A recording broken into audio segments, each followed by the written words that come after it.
আসসালামু আলাইকুম everyone, welcome to my new another vlog. তো আজ ভিডিওটি হচ্ছে আমি সকাল থেকে শুরু করছি। সকালবেলায় ঘুম থেকে উঠেই হচ্ছে চা বানিয়ে নিচ্ছিলাম। রোজ সকালে তো আমি চাই খেয়ে থাকি আর সাথে অন্য খাবার খেয়ে থাকি, আবার কোনো কোনো দিন খাই না। তো চা খাওয়া শেষে হচ্ছে আমি একটা যুদ্ধে নেমেছিলাম, সেটা হচ্ছে কচুর লতি পরিষ্কার করা। তো এই কাজটা আমার কাছে এত বেশি কঠিন মনে হয়, তো অনেক সময় ধরে আমি কচুর লতিগুলো পরিষ্কার করে নিয়েছি। আর আমার রান্নার জন্য সব কিছু কেটে ধুয়ে নিয়েছি, আর এবার হচ্ছে আমি রান্নাটা শুরু করব। তো আজ হচ্ছে আমি রান্না করব চিংড়ি মাছ দিয়ে কচুরলতি, যেটা আমাদের সবারই খুব বেশি পছন্দ। তো আমি এখানে রান্না শুরু করেছি। প্রথমে হচ্ছে পেঁয়াজগুলো হালকা ভেজে নিয়ে তার মধ্যে চিংড়ি মাছগুলো দিয়ে ভেজে নিয়েছি হালকা করে। এবার এর মধ্যে প্রয়োজনীয় মশলাগুলো দিয়ে দিব, যেমন হচ্ছে ধনিয়া গুঁড়া, জিরা গুঁড়া, তারপর হচ্ছে রসুন বাটা, হলুদ গুঁড়া, তারপর মরিচ গুঁড়া, লবণ, আর হচ্ছে কাঁচামরিচ।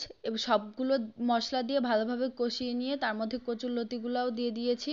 তারপরে ওটাও বেশ ভালোভাবে কষিয়ে নিয়ে তারপরে হচ্ছে একটু পানি দিয়ে রান্না করে নিয়েছি। আমি বেশ খানিকটা সময় নিয়ে মিডিয়াম আঁচে রান্না করে নিয়েছি।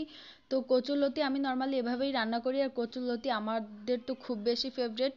তো কচুরলতিটা রান্না হয়ে গেলে আমি হচ্ছে একটুখানি কলমি শাক ভাজি করে নিচ্ছিলাম। আর কলমি শাক হচ্ছে অল্পই রান্না করেছি পরিমাণে, এটা আমাদের অত বেশি পছন্দ না, তবে যেহেতু উপকারী এজন্য খেয়ে থাকি। তো আমি অল্প করে কলমি শাকও রান্না করে নিয়েছি। আর আজ রান্নাটা একটু ঝাল বেশি হয়ে গিয়েছে, আপনারা আমার মরিচের পরিমাণ দেখেই বুঝতে পারছেন অবশ্যই। তো এরপরে রান্না শেষে আমি একটু আম মাখা করে খাচ্ছিলাম। আমি হচ্ছে এখানে পাকা আম নিয়েছি, আর পাকা আমগুলো হচ্ছে কিনে এনেছে, এত বেশি টক ছিল, তো আমি একটু কাঁচামরিচ কুচি আর লবণ চিনি দিয়ে মেখে খাচ্ছিলাম।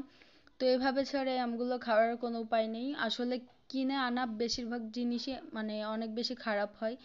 তো যাই হোক, আমি হচ্ছে আমটা মাখা করে খেয়ে নিয়েছি। এরপরে আর কোনো ভিডিও রেকর্ড করা হয়নি, চলে এসেছি সন্ধ্যের দিকে। সন্ধ্যের দিকে হচ্ছে আমি একটু তেল পিঠা বানাচ্ছিলাম। তো এখানে আমি তেলটা গরম হয়ে আসলে তার মধ্যে 1 চিমটি পরিমাণ হচ্ছে লবণ ছিটিয়ে দিয়েছি। এভাবে পিঠা বানালে পিঠাগুলো খুবই ফুলকো ফুলকো হয়। তারপরে আমি পিঠাগুলো বানিয়ে নিয়েছি। পিঠাগুলো আজকে অতটা বেশি পারফেক্ট হয়নি, কেন জানি না। তো আজ ভিডিওটি এই পর্যন্তই। আল্লাহ হাফেজ।